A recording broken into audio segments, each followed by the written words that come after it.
Welcome to Introduction to Mass Communication Module 1. In this module, we shall define mass communication. We shall also go ahead and discuss levels of communication. And finally, the nature of mass communication. To start with is the definition of mass communication.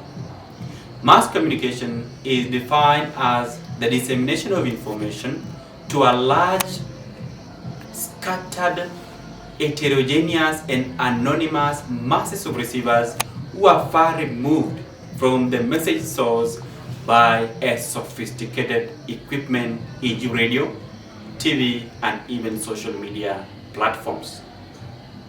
The next we are discussing is levels of communication.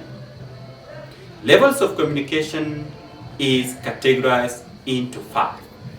Number 1 is extrapersonal communication. This is communication between one and supernatural beings, for example, God. Number 2 is intrapersonal communication. Intrapersonal communication is communication between or within one's self. For example, during a new year, one may decide to make the New Year's resolutions. In this case, one would be the sender and also the receiver of the messages. That is intrapersonal communication. The third is interpersonal communication. Interpersonal communication is defined as communication between two people. The next one, that is number 4, is group communication. Group communication is defined as communication within a group or between 3 and more people.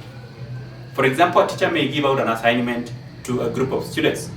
Whatever the students will be doing so that they can come up with the findings is group communication. The last one is mass communication, which doubles up to be the name of the unit. It is also referred to as public communication.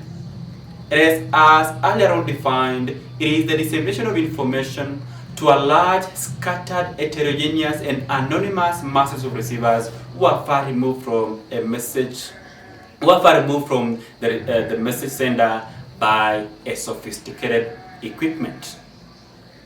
The last one we are going to discuss is the nature of mass communication. It is categorized, or it is divided into 3. Number 1 is the nature of audience. Audience of mass communications is large. That means it is a big number. Number 2 is anonymous. Masses of receivers in mass communication are anonymous to the sender of communication. They are not known by the names, by the person sending the message, not the messages. The next is scattered. Masses of receivers in mass communication are scattered across various geographical regions in a given country or in a given region. The last one is that messages or masses of audience are spontaneous. Messages are spontaneous. In this case, messages are received by masses of receivers at the same time. They are sent at the same time and received at the same time. The second thing we are discussing is the nature of the communication in mass communication. Number 1 is public. Messages of mass communication is meant for public good. Number 2 is transient. Messages in mass communication goes out quickly. This means that a presenter in radio or TV will not wait for an audience or for audience to tune in so that he or she can proceed with news presentation. The next one is that the nature of mass communication characteristic is that communication messages are rapid. This means that messages of mass communication goes to the audience quickly and within no time.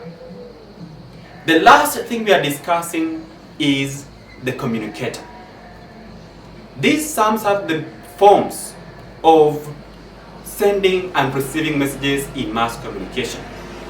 These forms are operated and managed by experts, which in this case are the media professionals.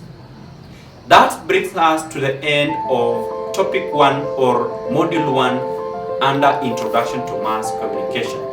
Let's meet in module 2.